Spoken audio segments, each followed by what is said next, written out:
Muy bien, muy buenas a todos. En esta oportunidad nos toca a mi grupo y a mí exponer los 5 primeros capítulos del libro Ética para el Mundo Real, que consta de 83 artículos ligados a temas de ética o ética aplicada en general. Bien, sin más preámbulos, doy pase a mi compañero Diego Torres. Bien, ahora veremos las cuestiones importantes.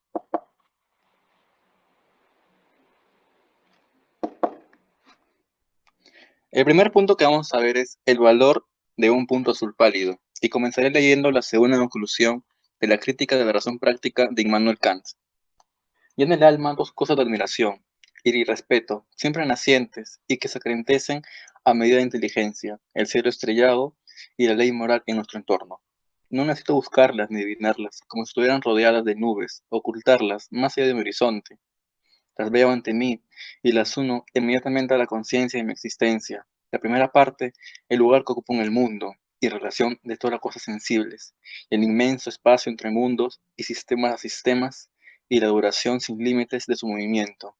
La segunda es la parte invisible mía, de mi personalidad, la que me coloca en este mundo que posee infinidad y que solo el entendimiento puede penetrar. La relación no solamente contingente, sino universal con los demás, la contemplación de lo innumerable, de la multitud, y que me reconoce como una criatura animal que no sabe que está gozando en un corto espacio-tiempo y que debe volver a la materia de la que está formada el planeta que habita. La otra realza infinitamente mi valor, que es la inteligencia, la que me deja de ser un animal. La ley moral me revela un independiente y ese mundo sensible. En ella puede juzgarse el destino que se le asigna a mi existencia, y lejos de seguir esas condiciones y límites de esta vida, se extiende a lo infinito. Acá encontramos dos puntos importantes en la obra de Kant y que toma el autor Peter Singer: el cielo estrellado, como el mundo en el que vivimos, y la ley moral, que es la relación que tenemos con los demás. El cielo estrellado es el único lugar en donde vivimos. La tierra es la única tierra que hay. Por esto es que esto cobra bastante significativo. Ahora, ninguna idea de existencia puede ir más allá de la Tierra. ¿Por qué? Porque nosotros vemos al mundo tal cual es. Ni un hombre puede alcanzar la grandeza sin ver su propia pequeñez, y esta pequeñez es nuestro mundo. Esta sería la primera parte del cielo estrellado, y nuestro mundo como algo significativo y no algo como común. Ahora, encontramos a la ley moral. Esta trata de decirnos que nosotros debemos que guiarnos por algo universal que está dentro de nosotros con los demás. La famosa Ocasio tercera de la primera parte de la crítica de la razón práctica. Trata todo como un fin y no como un medio.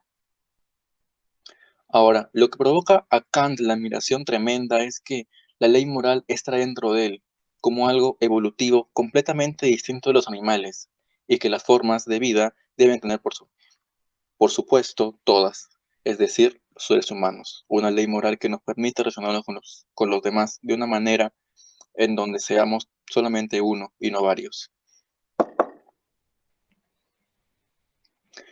Cualquier cosa importa. Esta parte tiene que ver con la ética. La ética, una ética tipo objetiva y otra ética de tipo subjetiva. Muchas personas guían su ética por base de los pensadores religiosos o muchas veces por órdenes de Dios. Mayormente decimos: no robarás porque está en la Biblia, o no mentirás porque también está en la Biblia, o no fornicarás porque también está en la Biblia. Esto realmente cobra mayor importancia cuando las personas creyentes lo toman en consideración. Ahora, en la filosofía occidental, eso no es una atmósfera que se lleva día a día, pero lo rehacen con la atmósfera con respecto a los demás. Ahora, el problema es si esta ética objetiva es la mejor. La ética objetiva, sin embargo, es la ética que nos encarga de tener premisas de conclusión a través de argumentos sólidos y válidos. ¿Sería de verdad una ética? ¿No sería más bien una cuestión lógica? Esa es la pregunta que hace Peter Singer. Si solo la ética puede reducirse a argumentos y premisas. El argumento que da Singer es que la ética es mucho más que lo bueno y lo malo, y más allá que ser ignorante o estar confundido. Ahora, con la derivada de Kant, diríamos que la ética es mucho más allá que un simple deber o un simple cumplimiento de lo demás. Es algo más subjetivo, algo internalizado, algo que se puede dar en los demás y algo que se puede dar en todos nosotros, por así decirlo. Siguiente, por favor. Dios, sufrimiento, otra vez. En la imagen no quiero centrarme simplemente en lo cristiano, por eso es que puse al dios cristiano, a Shiva y a Ganesha, el dios elefante de la riqueza. Todos los dioses tienen algo en común. Mucho se dice que quienes profesan una religión o quien creen en los dioses son mejores personas. ¿Será cierto esto? ¿Un ateo o un agnóstico es menos moral que un creyente? La respuesta es no. Ahora, si decimos que una persona es mejor que otra persona porque es religiosa, estamos en algo incorrecto. Estas cosas nos hacen dudar de la existencia de Dios y si Dios pone los conceptos morales en nosotros. Ahora, argumentos para atacar a Dios, como propone Singer, es que en el mundo existe una cantidad asombrosa de sufrimiento y de dolor, cosa que no debería ser así, porque Dios es bueno y es todopoderoso y es todo bueno. Y entonces, ¿por qué existe lo malo? Los cristianos, especialmente ellos, dirán que Dios nos dio ese libre albedrío, que las cosas malas que suceden es por voluntad nuestra y no de Él, porque Él es todo bueno, como lo mencioné. Ahora, Dios con esto se limpia las manos con todas las gracias que pasen. Sin embargo, Singer se pregunta, ok, somos creación de Dios y por lo tanto tenemos libre albedrío, podemos equivocarnos, pero ¿por qué Dios hace sufrir a los animales? ¿Por qué Dios hace sufrir a las plantas? ¿Qué, qué tienen ellos? ¿Por qué sufren? ¿O por qué sufre una persona que ni siquiera ha desarrollado su raciocinio como un bebé o un niño? ¿Esto será propio de un Dios todopoderoso, de un Dios todo bueno? Esta es el interrogante que nos deja Singer. Ahora, nosotros tenemos la idea de creer en un Dios por la vida en el otro mundo, por una vida eterna, como le dicen, pero nos olvidamos de lo más importante, la vida terrenal, y es la única vida que tenemos. No es que nuestra existencia sea perfecta, pero nuestra existencia es lo que nos hace humanos. De Souza va a decir que la existencia no necesariamente debe ser perfecta para ser agradecido con Dios, sino simplemente existir. Es decir, el propio hecho de que te haya creado debes estar agradecido. Ahora, para llegar a Dios por medio de la fe, estaremos renunciando a nuestra capacidad de raciocinio, a nuestra capacidad de decidir entre lo bueno y lo malo, a nuestra capacidad de albedrío. ¿Será justo esto cuando Dios por mera voluntad nos dio el libre albedrío, la razón, y estaremos negando su creación? Con esto concluye Singer este capítulo. ¿Hay un progreso moral? Si nos damos cuenta, en los países del Oriente, las mujeres siguen siendo maltratadas, tienen pocos derechos, los homosexuales, los transexuales y la comunidad LGTB en general ha sido muy maltratada en los últimos años. Eso no ha cambiado. Pero si miramos alrededor, si miramos al costado, nos damos cuenta que en nuestra sociedad cada vez hay mayores leyes que los protegen y amparan. ¿Esto se puede decir con esto que hay un progreso moral? La respuesta es que es una moral hipócrita, pero sí, hay un progreso moral. Si bien no se da en la misma medida en todos los lugares del mundo, se está incrementando poco a poco y esperemos que en lugares de Oriente aumente cada día más y se pueda dar la igualdad entre todos nosotros. Siguiente. La moral impía. Para hablar de moral, ¿se necesita de una religión? ¿O acaso las leyes morales provienen de una divinidad? ¿O la divinidad elaboró nuestro sentido moral?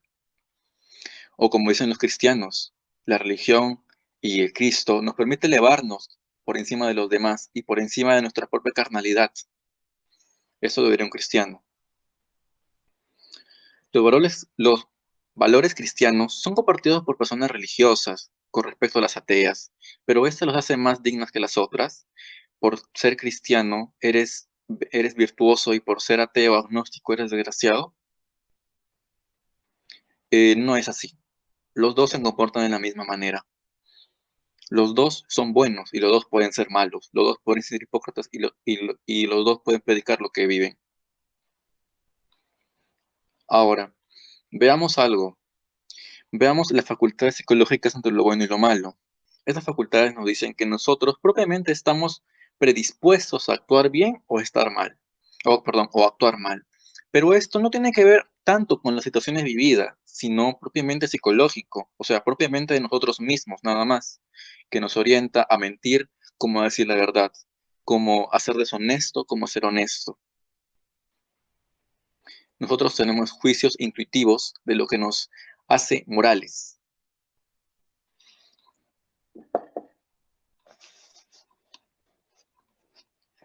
¿Estamos preparados por una pastilla de la moralidad? Como mencionamos antes, muchas veces la facultad psicológica nos ayuda a determinar nuestra vida, sea para bien o sea para mal. Y esto no solo se da en la especie humana, sino en diversas especies. Pongamos el ejemplo de las ratas. Se hizo un experimento en donde ponían ratas y ponían chocolate y una rata en apuros. Lo curioso fue esto. Algunas ratas fueron a ayudar a su compañera herida y algunas ratas directamente se lanzaron por el chocolate. Se estaría reforzando la teoría de que hay especies o hay individuos que apuntan siempre a hacer el bien y hay individuos que siempre apuntan a hacer el mal, o en este caso a ser egoístas. Pero, ¿qué pasaría si te diera una pastilla y que esta pastilla te obligue a hacer el bien? Que esta pastilla te obligue a hacer lo bueno. Porque como dijimos antes, es una facultad de la psicología. Se puede cambiar, se puede moldear. Si te diera esa pastilla, no te estaría privando de tu libre albedrío, de tu capacidad de elección. Ojo, tú eres libre de hacer lo bueno y lo malo, pero la pastilla te está condicionando a hacer lo bueno. No te está quitando tu libertad, no te está quitando tu capacidad de elegir. En parte sí, pero es lo mejor que podría darnos, porque nos hace actuar bien.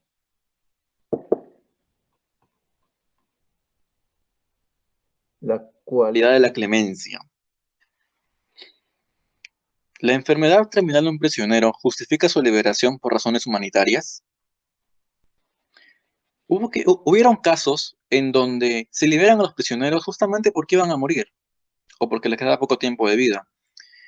No hay que irnos muy lejos para recordar el caso de Alberto Fujimori, que aún sigue vivo, que siempre pide su liberación por motivo de que tiene cáncer y quiere vivir sus últimos días felices. ¿Realmente será necesario esto o que se siga en una celda? Muchos dirán que sí, que es necesario que viva sus últimos días en paz, en felicidad, acompañado de sus familia y seres queridos.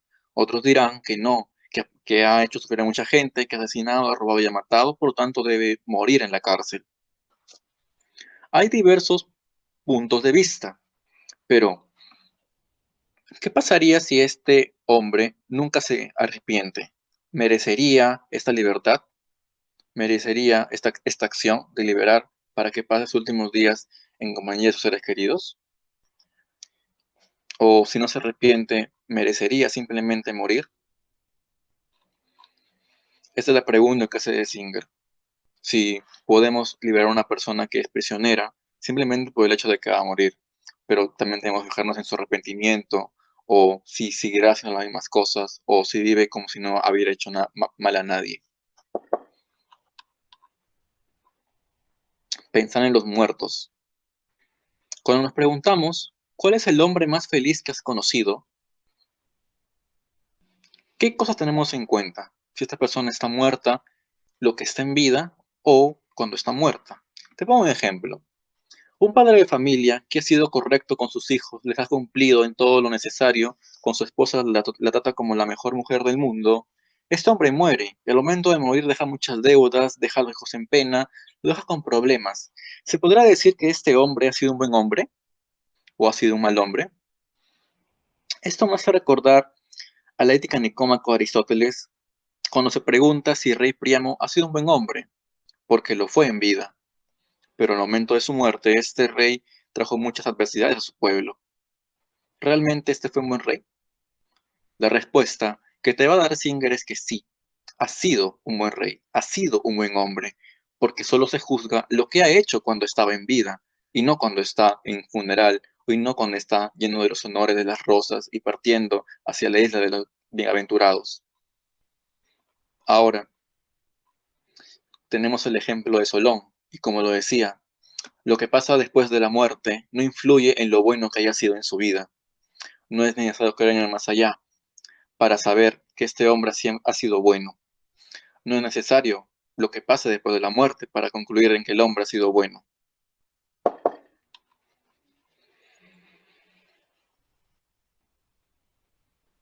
Filosofía en lo alto. Hacer filosofía es pensar, discutir, y no solo leer en forma pasiva, ya sea Descartes, en Meditación de Metafísicas, que la verdadera filosofía no es simplemente una lectura, sino un actuar. No leo para saber, leo para conocer y cambiar, diría él. Ahora, como comúnmente sabemos, las humanidades están mal vistas, incluso la filosofía es la olvidada de las humanidades, a la que nadie quiere ir. Sencillamente, esto es verdad, y lo vemos del tiempo de Atenas. ¿Por qué murió Sócrates? Por darle una nueva visión a los jóvenes, por enseñarles a razonar.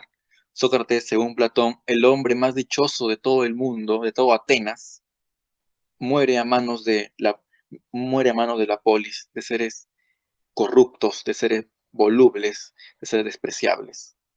Esto ha sido la vida de los filósofos a lo largo del mundo, perdón, a lo largo de la vida, a lo largo de la historia.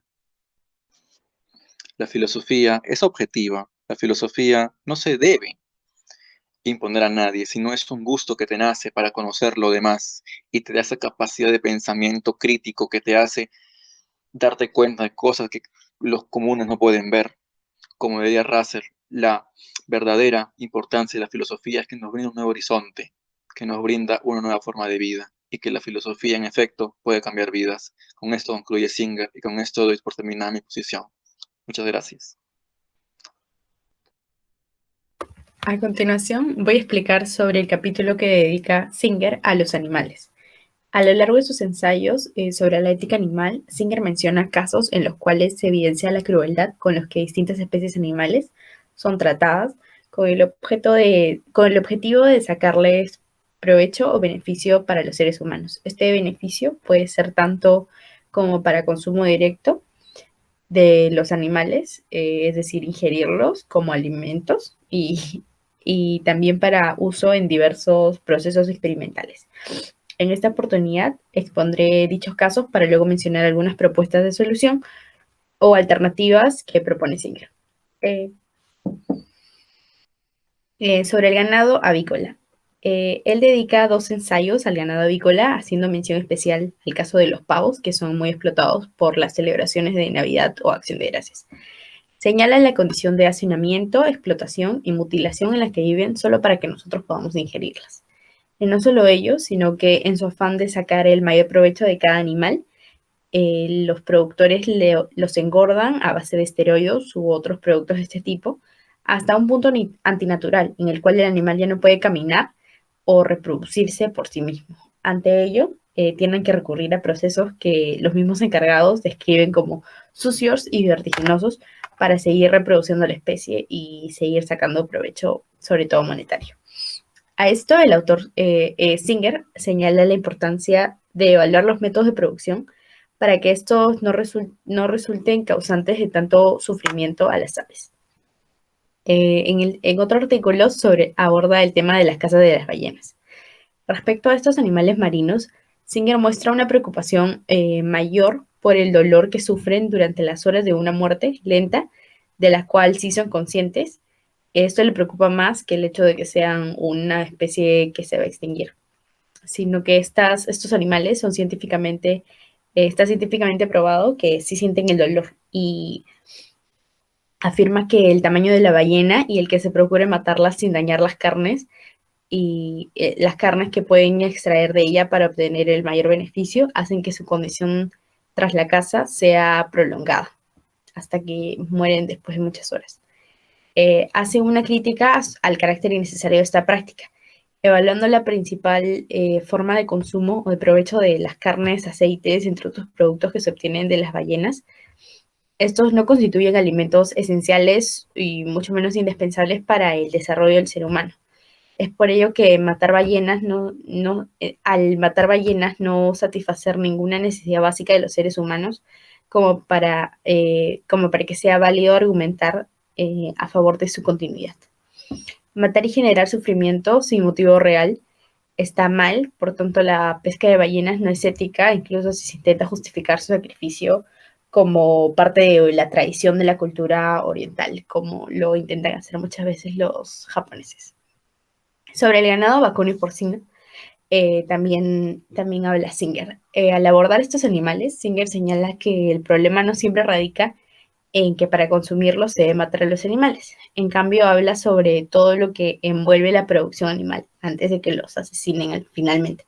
Esto es el hacinamiento de animales en contenedores que exceden su límite. Muchas veces contenedores que están designados para uno terminan llevando de 4 a más animales, por lo que no tienen posibilidad de moverse e incluso estos contenedores no están en buenas condiciones, por los que no los protegen de las condiciones climáticas, por lo que están propensos a enfermarse y por la cercanía en que están aglomerados, propagar esas enfermedades rápidamente. Asimismo, con la finalidad de obtener mayor producción en menos tiempo, el ganado sufre de un engorde excesivo y acelerado a base de esteroides y no de alimento adecuado.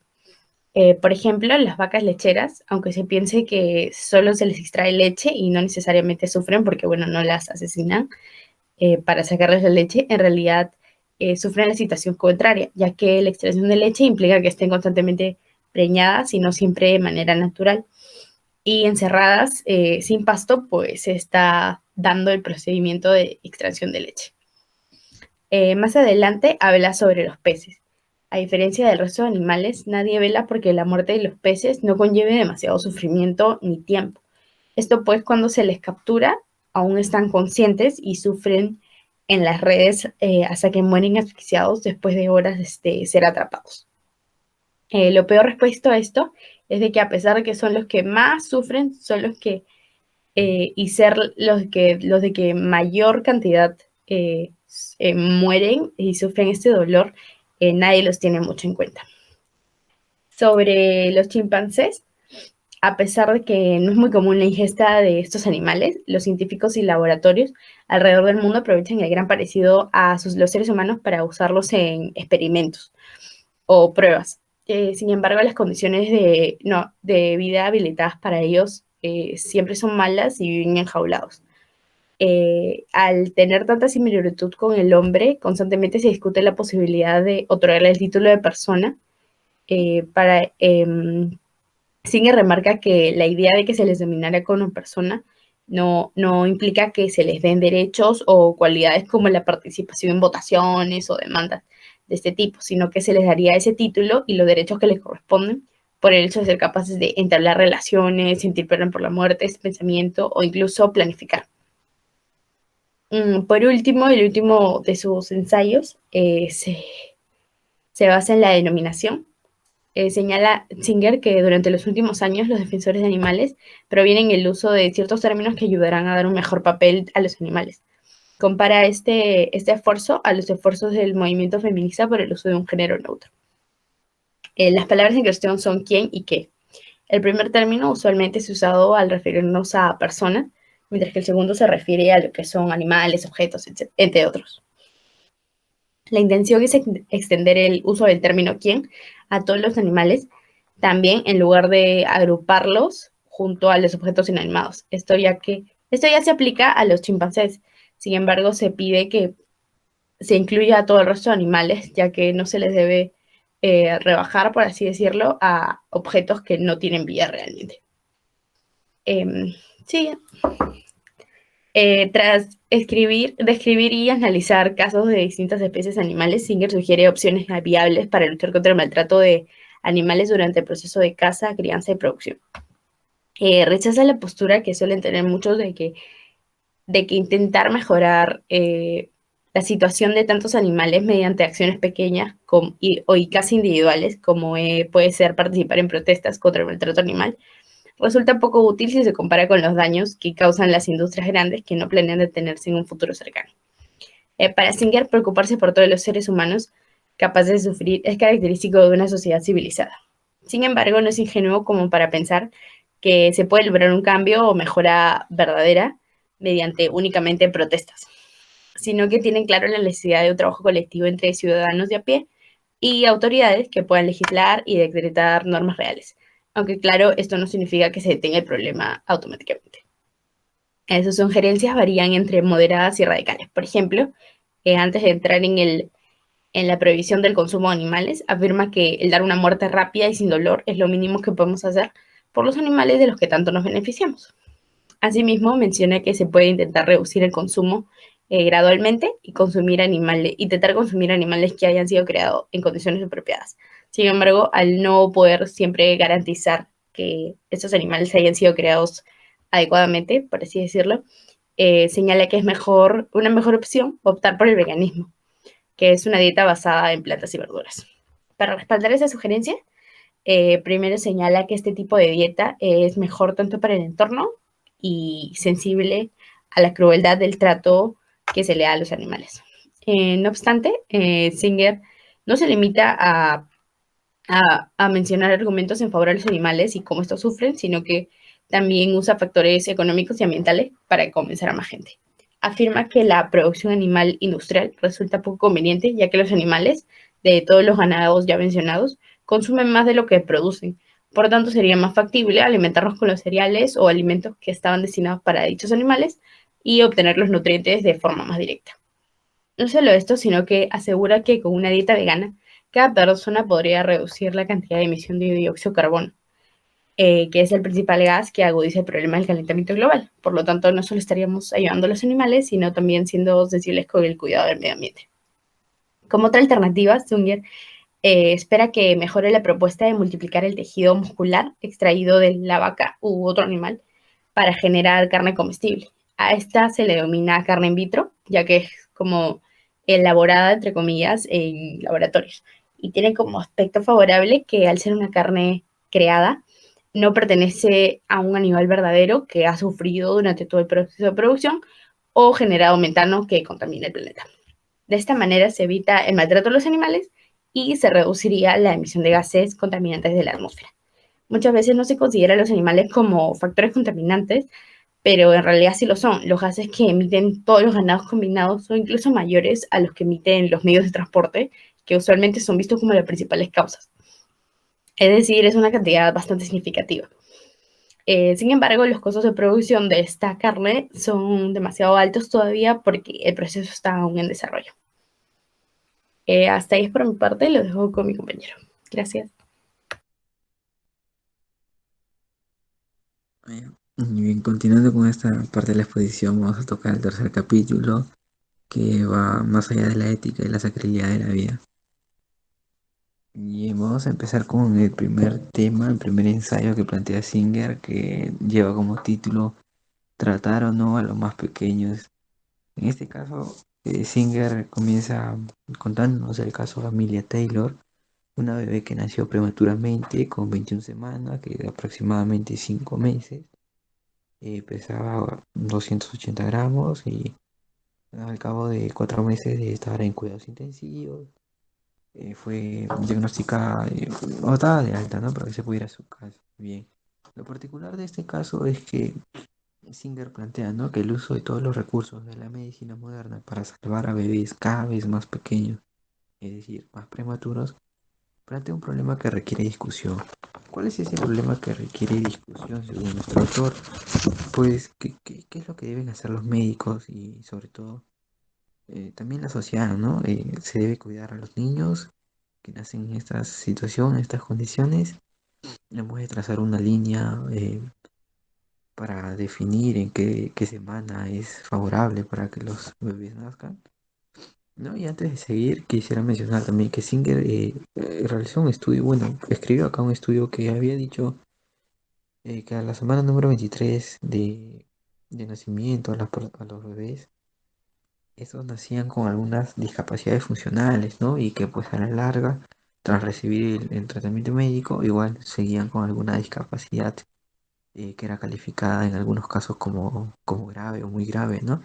Sin embargo, los bebés que nacían en la semana número 25 eran en un 13% mucho menor respecto a discapacidades funcionales, ¿no?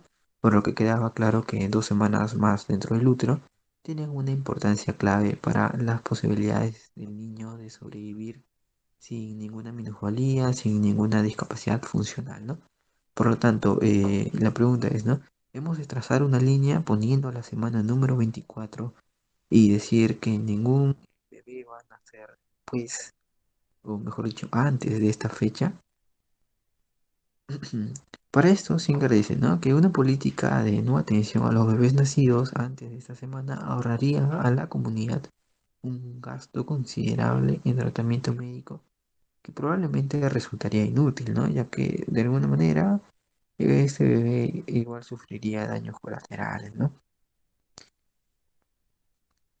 Entonces,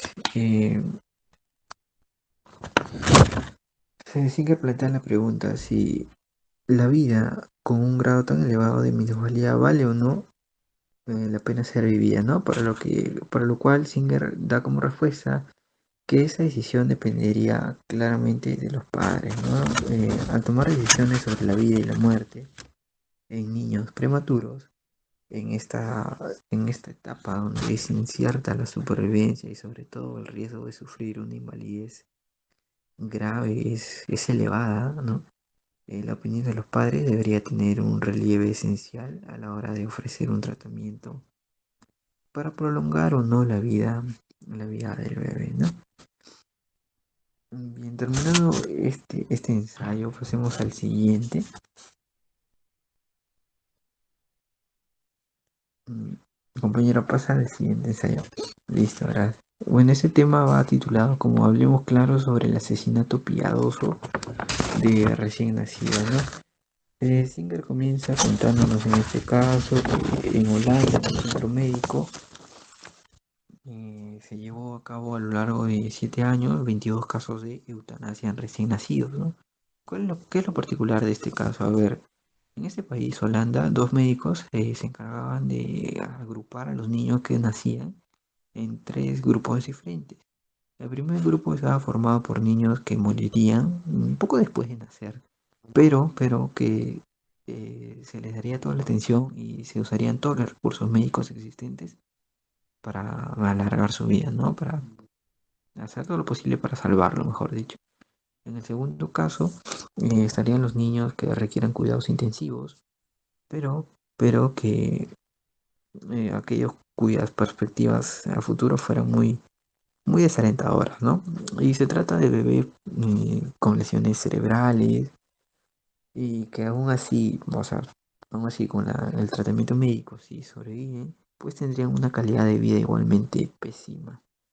Y por último, el tercer grupo, ¿no? Ese incluye a niños ya con un pronóstico sin esperanza y que fueron víctimas de un sufrimiento insoportable al momento de su nacimiento. Por ejemplo, Singer plantea el caso de un niño con una modalidad gravísima de espina bífida. Esto quiere decir que cuando la médula espinal no se desarrolla, no se forma, ni se cierra como es debido, genera un dolor insoportable en el recién nacido, ¿no? Y es justamente en este tercer grupo el que provoca controversia, ¿no? ¿Por qué? Porque si no es posible aliviar el sufrimiento, ni cabe esperar ninguna mejoría, los médicos hablan con los padres sobre si es una situación, y este es el dilema ético, ¿no? Si es una situación en la que la muerte sería algo más humano que la continuación de la vida, ¿no? Obviamente, al igual que el caso anterior, si los padres aceptan que este es el caso, y a la vez los médicos, ¿no? Están de acuerdo, pues si coinciden con la misma idea, es posible poner punto final a la vida del niño, ¿no? Asimismo, Singer nos dice que tanto neonatólogos de Estados Unidos como los del propio país que presenta este caso, Holanda, coinciden en que a veces es éticamente aceptable acabar con la vida de un niño recién nacido que sufra problemas médicos graves, ¿no? Bien, pero nuevamente Singer le da todo el peso de la decisión, bueno, gran parte del peso de la decisión a los padres, ¿no? Ya que también depende de ellos, porque si ellos decidieran no tener a su hijo, eso también generaría otro problema de fondo, ¿no? Que es como que más adelante van a tener miedo a tener otro hijo justamente porque les pueden hacer con el mismo problema. Pero bien, terminado este ensayo, pasemos al siguiente.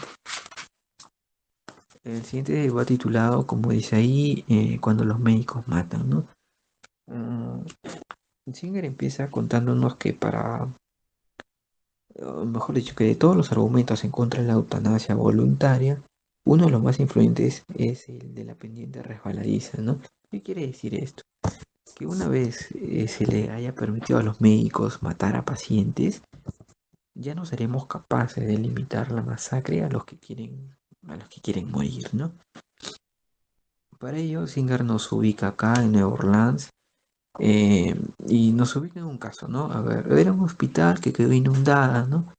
Un centro médico y que estaba pasando por esos problemas naturales, pero que después de 3 días de la inundación ocurre otro catástrofe meteorológico, ¿no? Hubo un huracán que terminó como que derramando la gota al vaso, ¿no? Eh, ¿Qué pasó? A ver, con este huracán nuevamente se cortó la luz eléctrica, no habían suministros de agua, eh, con las inundaciones, los lavaderos, los baños estaban en condiciones pues, antihigiénicas, ¿no? Y justamente al cortarse la electricidad murieron muchos pacientes que dependían de esta corriente eléctrica, ¿no? Algunos dependían de ventilación mecánica y pues al no contar con electricidad fueron muriendo paulatinamente. Bien, ¿qué es lo particular de este caso? A ver, que al cabo de unos 2 días después, las autoridades del estado llegaron a dar auxilio a este hospital en un helicóptero y dijeron que a las 5 de la tarde de ese mismo día, todos los que estaban en el edificio, enfermeros, doctores y pacientes, debían evacuar el edificio, ¿no? Bien, se dio prioridad sobre todo a los pacientes que estaban en mejor estado de salud y que podían andar, ¿no? Pero ¿qué es lo particular en este caso? Que en el octavo piso, una mujer de 79 años con un cáncer ya avanzado estaba conectada a un dosificador de morfina y estaba a punto de morir. Este dosificador le calmaba el dolor y le hacía soportable, ¿no? El dolor propio de su enfermedad. Lo que los médicos dicen es que habría hecho falta bajarla por 6 tramos de escaleras, así como la atención de enfermeras que eran necesarias en otras partes para que la puedan evacuar. Pero si la dejaban desatendida, ella podía quedarse sin sedación, o sea, se le iba a acabar esta dosis de morfina y iba a sufrir mucho dolor por su enfermedad y pues paulatinamente iba a morir. El médico que estaba a cargo de este hospital, de este piso, era el doctor Edwin Kut. Él autorizó a la enfermera que aumentara la dosis de morfina, lo bastante hasta que se vaya, mencionó. Como él mismo mencionó también en una entrevista posteriormente en el New York Times, era como pan comido, ¿no? Pero ese no fue el único caso. En el piso séptimo, la doctora Anna Pau también dio la misma autorización a las enfermeras, ¿no? Que pues inyectaran morfina y otros fármacos que finalmente ralentizaran la respiración de los pacientes hasta que murieran. Estos solo en pacientes que estaban en condiciones pocas de sobrevivir, ¿no? No tenían muchas expectativas de vida. ¿Qué es lo particular? A ver, hubo un paciente que no corría peligro de muerte inminente. Él era Emmett Everett, ¿no? Un hombre de 61 años que había quedado paralítico y tenía dificultades físicas, sí, pero no mentales. Él veía cómo sus pacientes de su misma sala iban saliendo evacuados y él mismo pidió a una de las enfermeras que no se olvidasen de él, ¿no? Cuando estén evacuando. Sin embargo, ¿cuál fue el problema? Que él pesaba 173 kilos. Era una persona obesa, ¿no? Y francamente habría sido difícil bajarlo por las escaleras, luego subirlo al último piso donde aterrizaban los helicópteros, ¿no? Y entonces todo este trajín se les complicó a los enfermeros, a los doctores que tampoco contaban con la cantidad de personal suficiente para poder realizar esta hazaña, ¿no? Entonces, ¿qué hicieron? ¿Qué decidieron? Le dieron una inyección y le dijeron que eso le ayudaría a soportar los mareos de todo el trajín, de su traslado, ¿no? Sin embargo, eso fue mentira. Le inyectaron morfina para que pudiera morir. Eh, según Singer, existe una doctrina de doble filo, donde dos médicos pueden en apariencia hacer exactamente la misma cosa. ¿Qué quiere decir? A ver, a pacientes en condiciones idénticas les dan una dosis idéntica de morfina. A sabiendas, porque esto cualquier médico lo sabe, dicha dosis de morfina les acortará la vida, o sea, las hará morir de forma más rápida, ¿no? Siempre y cuando se les aplique una cantidad muy elevada de morfina. Pero ¿qué es lo particular de esta teoría de Singer, ¿no? Uno de los doctores pretende aliviar el dolor del enfermo o actúa con arreglo a una buena práctica médica. O sea, para que no sufra más, le aplicamos más morfina y de esa manera pues va a dejar de sufrir, ¿no? Sin embargo, el otro médico, simplemente para ya no estar atendiéndolo, le quiere cortar la vida aplicándole más morfina, ¿no? Y en este caso él cometería un asesinato, o así es como actúa esta arma de doble filo. Por ello, el doctor que dio la orden de inyectar más morfina a los pacientes dice que la frontera entre algo ético y algo ilegal es tan fina que puede ser imperceptible, ¿no?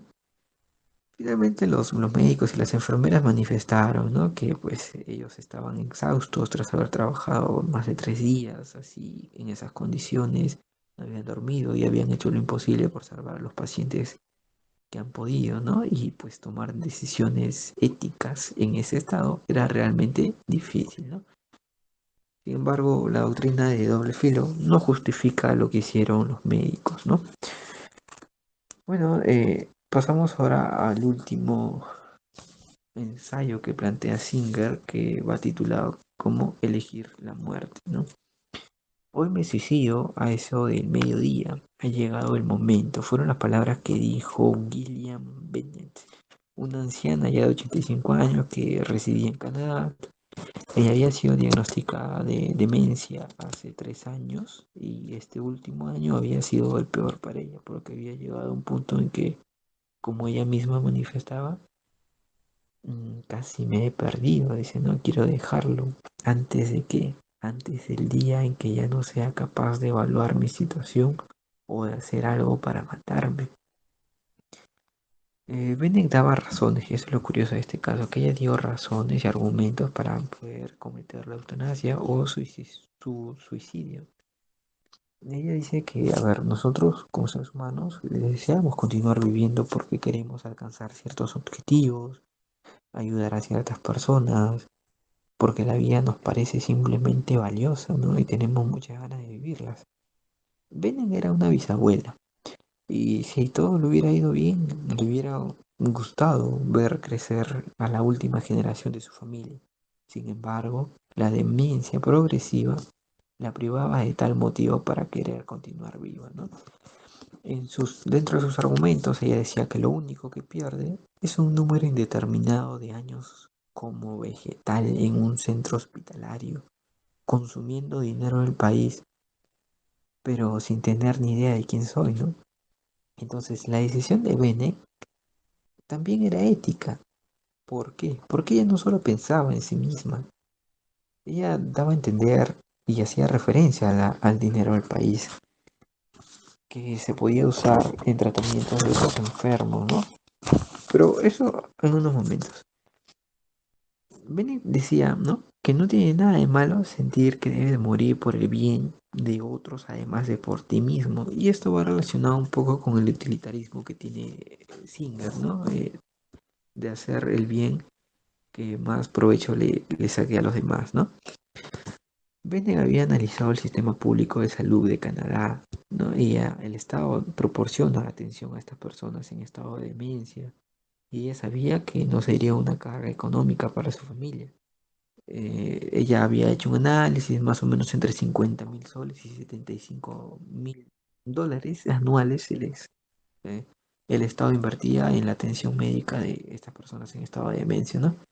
Sin embargo, Bennett dice que no sería provechoso permanecer, o sea, dar la atención médica a una persona en esas condiciones, ¿no? Una situación así para ella es absurda, antieconómica e injusta, ¿no? A partir de cierto estadio de demencia, las personas que nosotros conocíamos ya no están, ¿no? Y si las personas ya no quieren vivir en esas condiciones, ¿qué sentido tiene mantener el cuerpo con vida? En todos los sistemas de asistencia sanitaria, los recursos son limitados y deben utilizarse para atender los deseos del paciente o aquello de lo que vaya a sacar algún provecho, ¿no? Bueno, ese fue el último caso que nos planteó Singer en este tercer capítulo. A continuación, mi compañero se encargará del cuarto capítulo. Gracias por el pase. Bien, bioética y salud pública.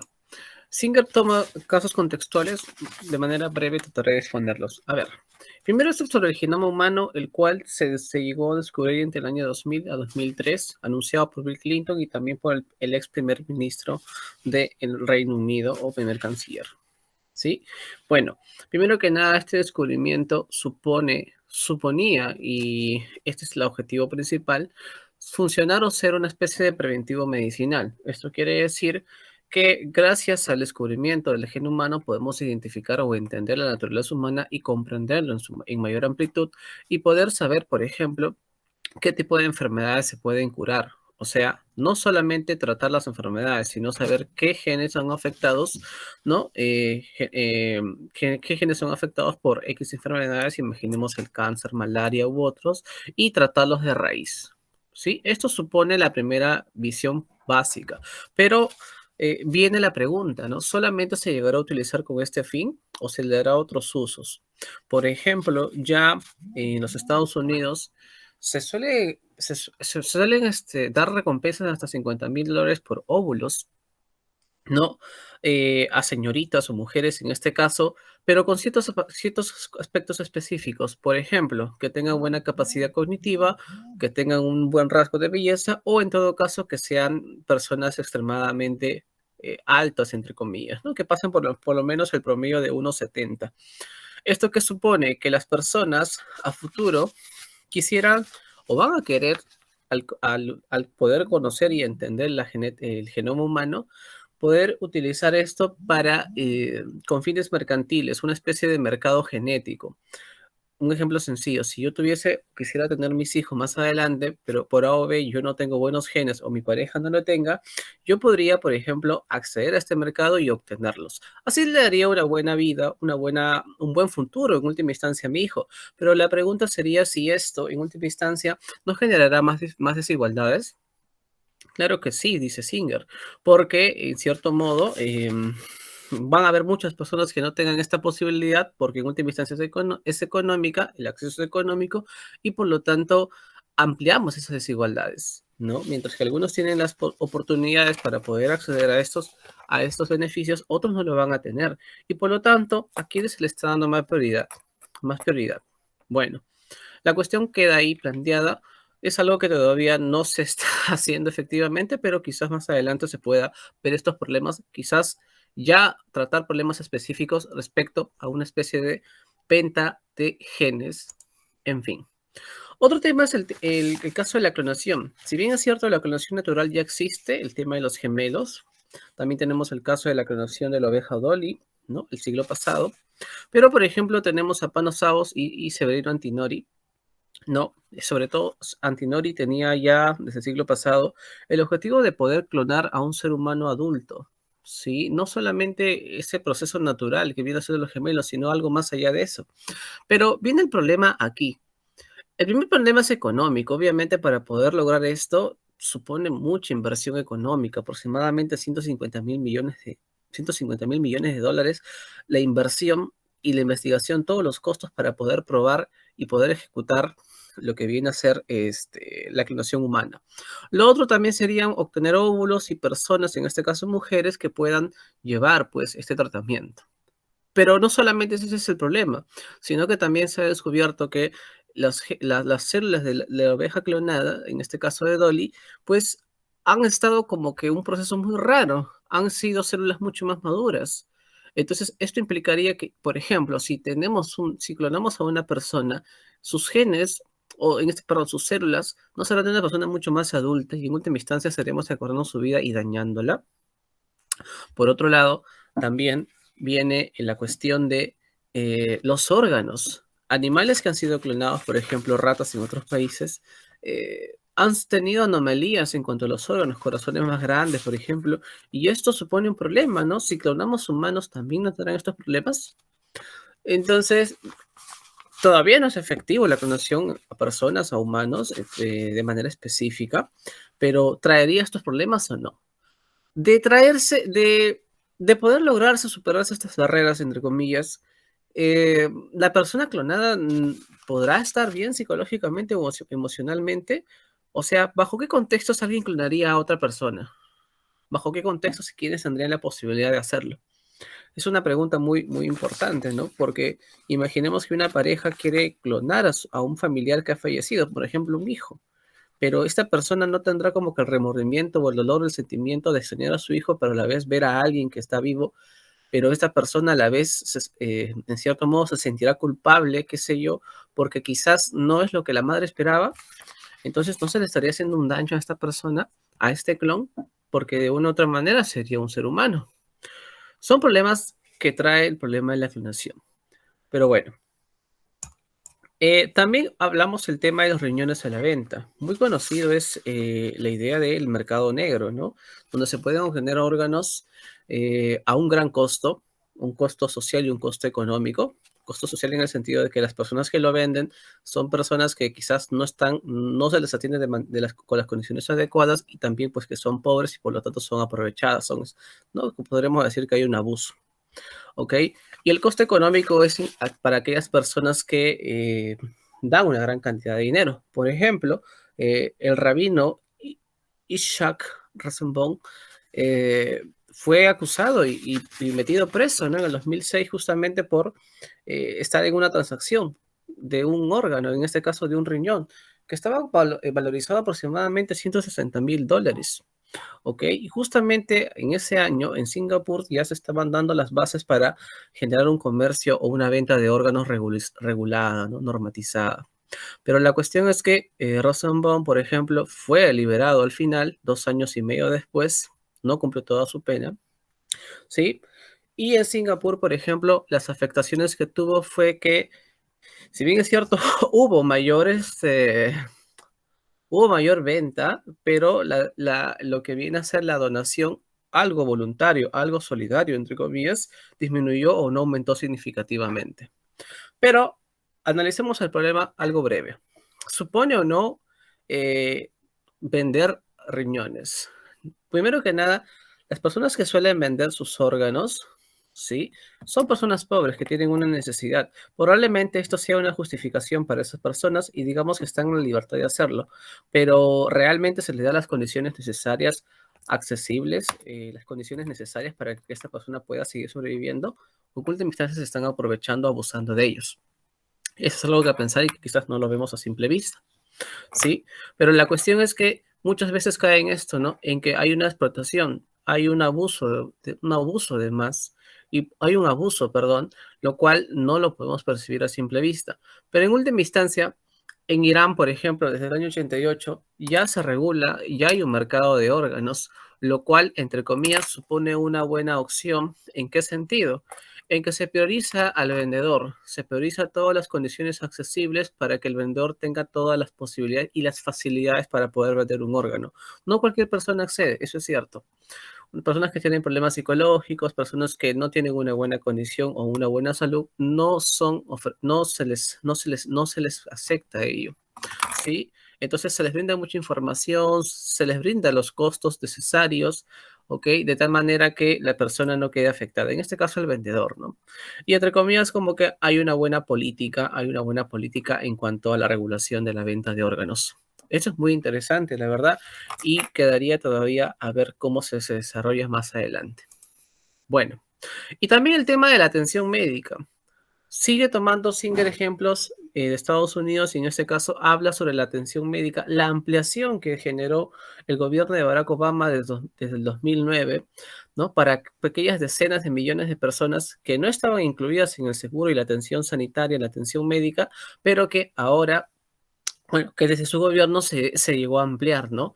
Ahora, muchos pensarían que lo mediático fue que el cómo iba a hacerlo, sino más bien lo mediático fue todos los costos, todos los gastos que generaba el Estado tener que atender a muchas más personas. Sí, si bien es cierto, el costo por persona vendría a ser entre 2 a 5 dólares, pero si hablamos de miles de billones de personas, por lo tanto, eso ya es en términos cuantitativos mucho más alto, ¿no?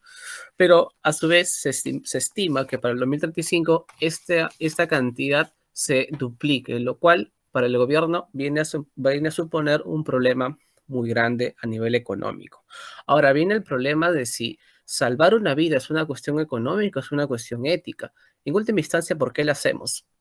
¿No será que pagar 5.000, 10.000 o 100.000 dólares por salvar una vida humana, ¿no? No, como quien dice, la vida no tiene precio, y no será que estará justificada por salvar una vida, o es que en última instancia debemos recortar ciertos gastos que se hacen de más. Es un problema que se hace no solamente en Estados Unidos, sino en la mayoría de países desarrollados. ¿Sí? Por lo tanto, es que siempre se quiere priorizar qué tipo de enfermedades se quiere hacer, porque en última instancia lo que se genera son gastos a nivel macroeconómicos que no afectan a uno, sino que afectan a toda la población. Imaginemos tratar el cáncer, tratar a ancianos, etcétera. Pero la cuestión sería, ¿y por qué lo haríamos si estas personas en última instancia tienen menos tiempo de vida? Cuando hay enfermedades que requieren menos gastos, menos complicaciones y hay más posibilidades de que la persona esté viva, ¿no? ¿Por qué no mejor no se prioriza eso?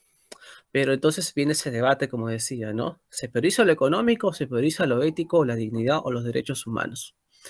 Bueno, Singer deja abierta la cuestión, no da una solución, pero muy interesante también para poder analizarlo. El tema de la libertad privada y la salud pública, ¿no? Esto en cuanto, por ejemplo, al consumo del tabaco, ¿sí? Si bien es cierto, muchos países, comenta Singer, combaten los alimentos o aquellos productos que son más que legales o no, o sea, se les da una prohibición, ¿sí? O una restricción en cuanto al consumo por ser dañosos o perjudiciales para el cuerpo, ¿no? Por ejemplo, las bebidas con mucho dulce, alto en sodio, etcétera, ¿ok? Pero, por ejemplo, un caso especial pasa con el consumo del tabaco, que si bien es cierto, no hay restricciones y tampoco es ilegal, pero mata. Sí, justamente acá hay un índice muy interesante y ustedes lo pueden percibir, pero es un consumo no solamente que mata, sino que también muchas personas son adictas a esto, y lo cual supone todavía un gran problema. ¿Sí? Un ratito. Bien, ahora, justamente esto pasa con dos casos específicos. En Estados Unidos se quiso aplicar las imágenes, ¿sí? Así fuertes, impactantes en los productos. ¿Qué quiere decir esto? Que cuando uno va a comprar un cigarrillo, una cajetilla, en el producto sale una imagen muy llamativa, muy fuerte de una persona con cáncer, una persona con tuberculosis o que sea afectada por el consumo de tabaco, ¿sí? En el caso de Australia se dio un caso parecido donde se quería ofrecer el producto, pero solamente de la manera más simple, como si fuese un pedazo de papel envuelto y tu tabaco adentro, nada más. ¿Ok? Pero la mayoría alegaba esto que se atenta contra la libertad de consumo, la libertad de venta y también la libertad intelectual. Sí, esto en cuanto a quitarle a un objeto, a un bien, su nombre, su logotipo, etcétera. Entonces viene este problema aquí. Realmente defendemos más la libertad en este caso, en este sentido, o protegemos la salud. ¿Cómo solucionamos este problema, no? Ahora, un caso curioso es que el fallo fue a favor del tribunal, ¿sí? Fue a favor en el sentido de que los productos, las cajetillas de cigarros venían con estas imágenes, pero desde 2012 se quitó el fallo fue revertido, lo cual quiere decir que ahora ya no hay cajetillas de cigarros con imágenes fuertes, fuertes, intensas, por así decirlo, lo cual no ha medrado el consumo del tabaco. Entonces, eso todavía supone un problema. Entonces, estamos en esa dicotomía entre la libertad individual o la libertad en sí de consumo. Ok, un caso parecido viene con la obesidad. Este ejemplo lo sacó Singer. Yo voy a poner un ejemplo más sencillo. Por ejemplo, imagínese que usted va a viajar, ¿sí? Pero en el aeropuerto, a usted le permiten solamente llevar su equipaje y no, mínimo, pero si usted excede o lleva bulto de más o peso de más, pues usted tiene que pagar un adicional, ¿sí? Pero ¿qué pasaría si una persona ahora muy obesa, sí, imaginemos de 100 o 130, viene y lleva, por ejemplo, una o dos maletas simples que no le supone costos y pasa sin ningún problema? Uno pensaría que es igual, pero no. Al ser un avión, por ejemplo, un avión cobra justamente adicional por el peso adicional o maletas adicionales porque supone una carga para el avión y obviamente supone más gastos. ¿En qué sentido? En gastos de combustibles. Sí, esto también pasa, por ejemplo, con el consumo o el uso de los taxis o cualquier cosa, cualquier traslado de viviendas, por ejemplo. Siempre supone mayor combustible y eso también a la larga supone mayor contaminación. ¿Ok? Para una empresa X de aerolíneas, supone gastos a nivel anuales, ¿no? Por ejemplo, en el caso de un viaje de Sydney a Berlín, de ida y vuelta puede costar alrededor de 472 dólares, ¿sí? Adicionales en combustible y anual puede costar hasta $1 millón, lo cual supone a nivel macroeconómico grandes gastos. Pero el problema solamente es económico con aquellas personas que exceden en sobrepeso o que tienen sobrepeso. No, también los problemas son económicos, son económicos, pero son sociales, ¿no? Por ejemplo, en cuanto a la atención médica, hay muchas enfermedades asociadas a la obesidad, ¿sí? Y también, pues, el estilo de vida, en cierto modo, aumenta o afecta en demasía también al ambiente, o sea, genera mayor contaminación ambiental. Eso, aunque no parezca, es un problema, y lo cual se debería de combatir, quizás con medidas normativas sobre el consumo de comidas, así como con el tabaco, quizás prohibirlas, ¿no? Quizás poner imágenes o fomentar una educación, lo cual genere que las personas tengan como una especie de rechazo bueno, o generar comidas o alimentos mucho más sanos, en fin. Y por último, el tema de la inmortalidad, entre comillas, ¿sí? El señor Aubrey de Grey, Aubrey de Grey, ¿sí? Es una persona que considera que los problemas de la humanidad no están solamente en las enfermedades en general, sino que las mayores enfermedades surgen en la vejez. Entonces el problema, dice él, es combatir o el objetivo es combatir la vejez. Así que propone una idea de una especie de juventud máxima, posiblemente de vivir hasta 1000 años, pero sobre todo, ¿por qué detenerse de más en la juventud? Porque es ahí donde se disfruta mejor la vida. Esto es lo que quisiera Aure de Grey, pero esto, como sabemos, si imaginemos, si vivimos 1000 años, a futuro aumentará quizá la contaminación ambiental, la sobrepoblación y también las desigualdades, porque no todos tendrán el mismo acceso a este estilo de vida, entre comillas, inmortal o de 100 años. Gray supone que imaginemos que la economía, la repartición sea para todos, entre comillas, igual, o se priorice eso, y que la tecnología y la información a futuro mejore. O sea, por ejemplo, ya no que tengamos, por ejemplo, a futuro energías renovables, ¿no? Que ya no consumamos alimentos en general, por ejemplo, las vacas, que son las que producen mayor metano, quizás alimentos alternos en los cuales nuestro ritmo de vida mejore. Y quizás, pues, en el tema de la sobrepoblación, ya no haya en las personas esa necesidad de reproducirse constantemente, porque la mayoría, en la actualidad, donde las personas suelen reproducirse antes de los 35 o 30 años por miedo a que si pasa esta barrera ya hay como que un temor a que los hijos salgan con alguna enfermedad o tengan complicaciones para poder embarazarse. En cambio, si tenemos una juventud más alargada, por lo tanto, no habría tanta necesidad de estar reproduciéndose antes de tiempo. Bueno, eso sería todo hasta aquí con lo que viene a ser el tema de bioética y salud pública.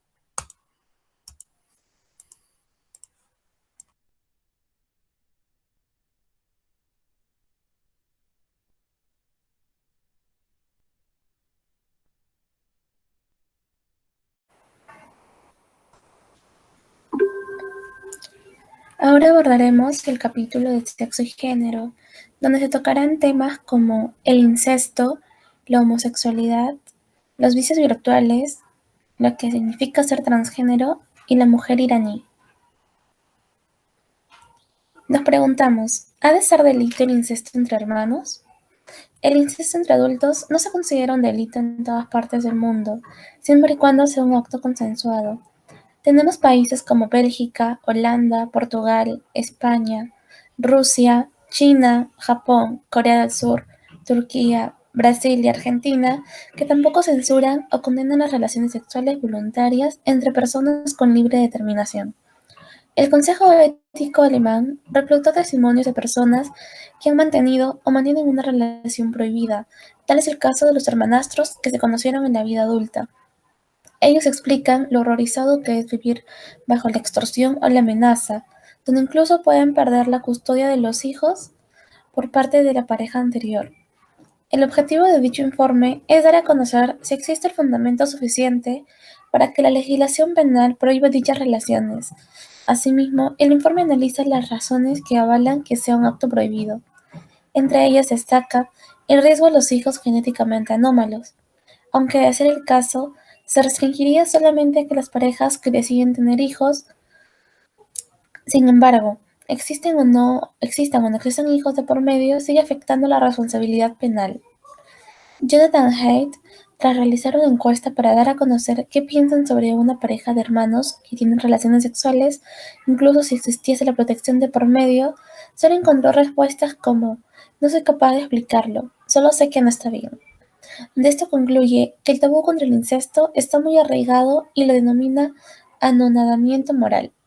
Entonces, para responder adecuadamente la pregunta sobre si se debe considerar un delito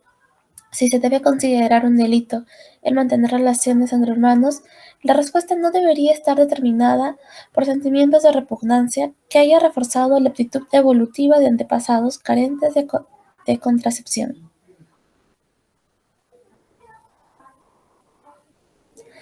La homosexualidad no es inmoral. La homosexualidad es la atracción romántica, atracción sexual o comportamiento sexual entre miembros del mismo sexo. En los últimos años, países como Holanda, Bélgica, Canadá y España han reconocido los matrimonios entre personas del mismo sexo. Sin embargo, un conjunto más amplio de países, como la mayor democracia del mundo, la India, tiene leyes severas que conllevan a cadena perpetua. La homosexualidad es un tema tabú en la mayoría de países de tradición islámica, como Afganistán, Irán, Irak, Arabia o Yemen, debido a su fuerte influencia en doctrinas religiosas. La prohibición de la homosexualidad en la India inició en 1861, cuando estaban bajo el dominio de los británicos. Paradójicamente, Reino Unido ha derogado desde hace muchos años su propia prohibición, mientras que en la India se sigue practicando de un modo muy severo.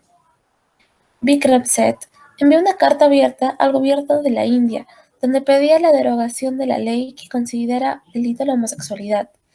Dicha carta había sido firmada por grandes personajes, en los que destaca el premio Nobel Amartya Sen.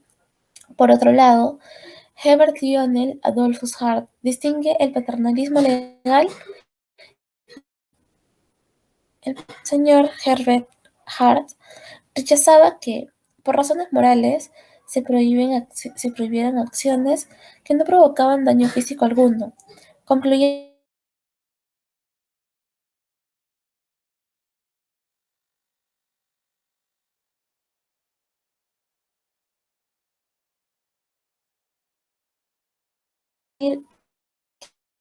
que es un acto anormal o una perversión de nuestra capacidad sexual. Porque la reproducción, ¿no? El hecho de que los sexuales no son inmorales por el hecho de no poder tener hijos, por ejemplo. Entonces, si una forma de no poder tener hijos, si una forma de actividad sexual que procura la satisfacción a quienes forman parte de ella y no daña a nadie, ¿por qué tendría que ser considerada inmoral? Así pues, se concluye que el problema subyace en que el Estado es inmoral.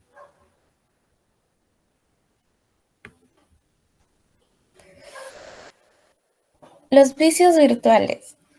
En esta época de realidades virtuales, el uso constante de videojuegos se convierte en un vicio dañino, donde cierta cantidad de personas llegan a desarrollar un trastorno psicótico con alucinaciones durante el primer mes del periodo de abstinencia por la adicción a los juegos virtuales. Sin embargo, la desmesurada adicción no sería el problema principal, ya que en oportunidad algunos juegos en línea que aparentemente son inofensivos terminan por desarrollar conductas de perversión o de desviación sexual. Tal es el caso de un popular juego denominado Second Life, o Segunda Vida traducido al español. Al registrar tu cuenta, puedes crear una identidad virtual, elegir tu edad, tu sexo y aspecto físico. El personaje que creaste puede realizar acciones propias de la vida real o cotidianidad, incluso tener relaciones sexuales dependiendo de la preferencia de cada usuario. Lo típico en este juego es que existen casos en que un adulto puede practicar sexo con un personaje virtual que es un niño. Si lo hiciera en el mundo real, muchos de nosotros quedaríamos horrorizados de dicho acto. Más, ¿se considera un crimen tener relaciones sexuales virtuales con un niño? Bueno, algunos jugadores de Second Life dicen que sí, y han dado a conocer a usuarios que lo hacían.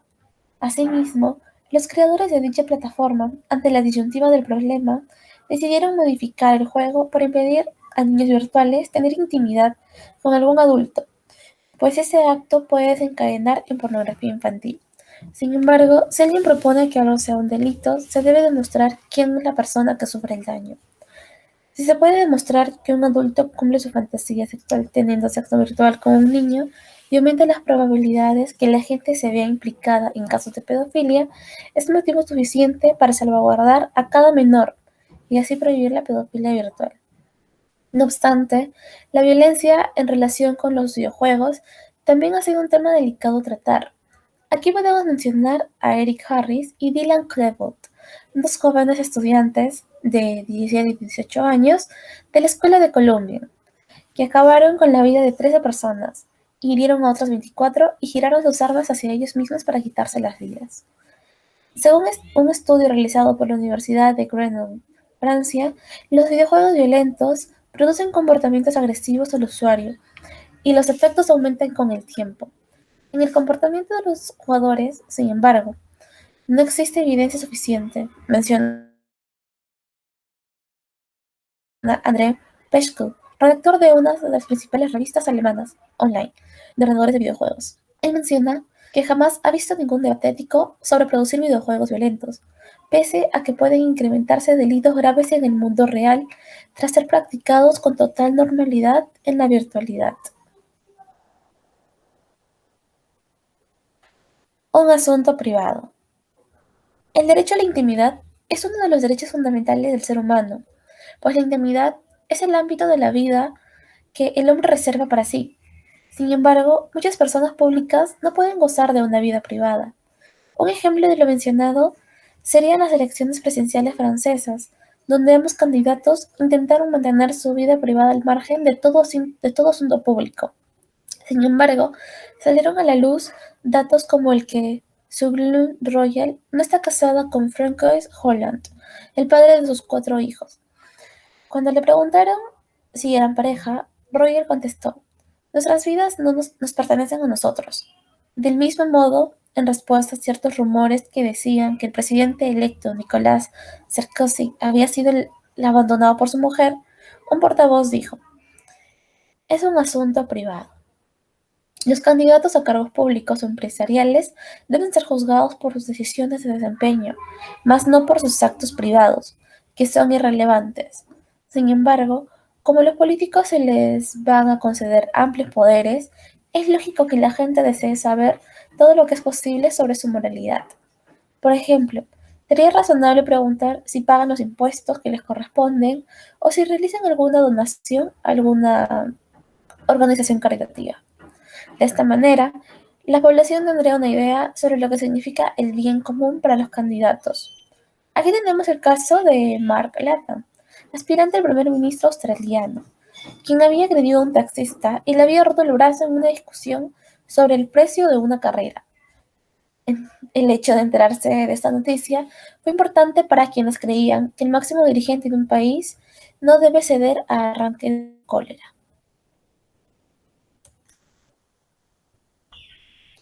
¿Cuánto debería importar de qué sexo somos? La comunidad trans es la más discriminada a la hora de conseguir el trabajo. La sociedad heteronormada y muy binaria en la que vivimos castiga fuertemente a quienes no la reflejan en su identidad y expresión de género. La discriminación en los trabajos hacia las personas que se identifican como LGTBI+, siguen estando presente en comentarios, bromas, miradas y cuestionamientos sobre expresiones de género.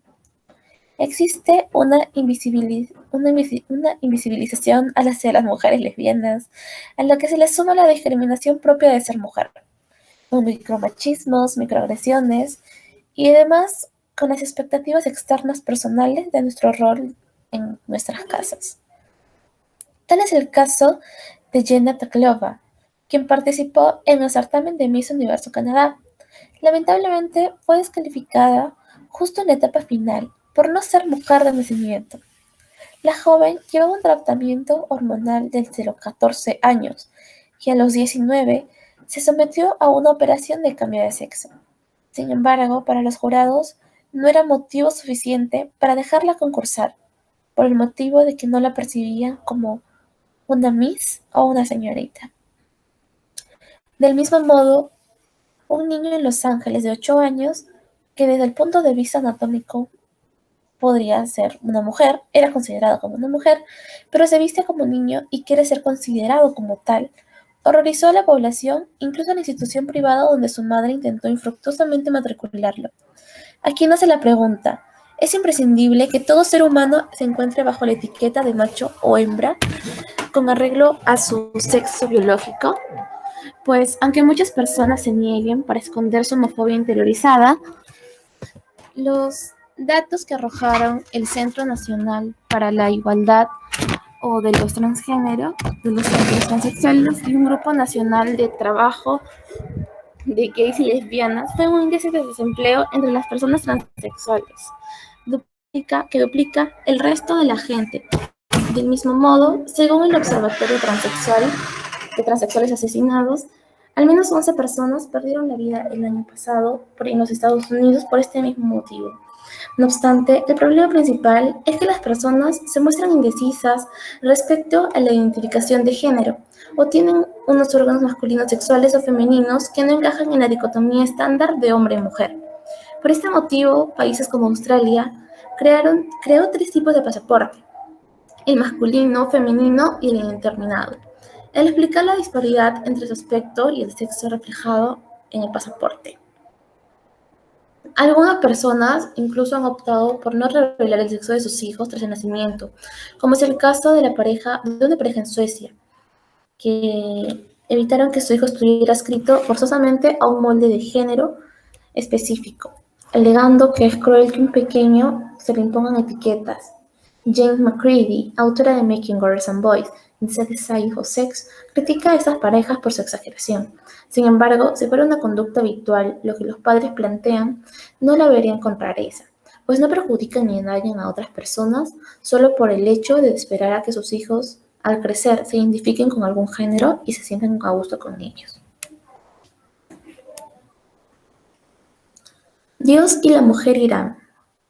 Según un nuevo índice publicado por el Banco Mundial, a nivel mundial, valga la redundancia, a las mujeres solo se les reconocen apenas 3/4 partes de los derechos legales de los que gozan los hombres.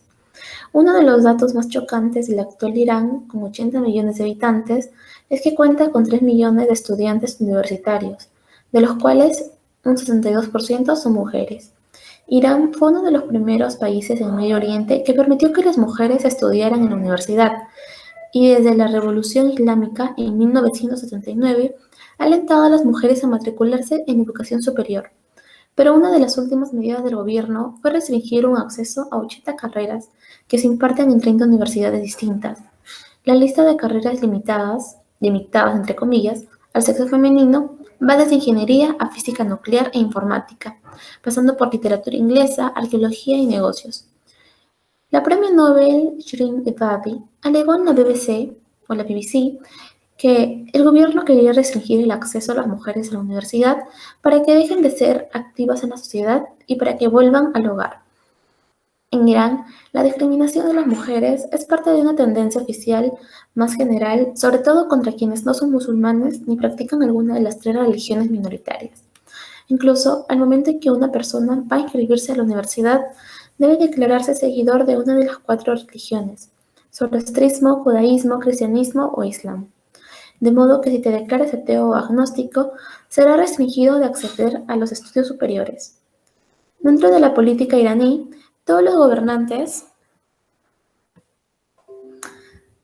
dentro de la cultura iraní, todos los gobernantes son hombres y musulmanes, y el líder supremo, Khamenei, dijo que los iraníes deberían recuperar los valores tradicionales y tener más hijos, lo cual conllevaría a que la mujer vuelva a ser atada a las labores domésticas.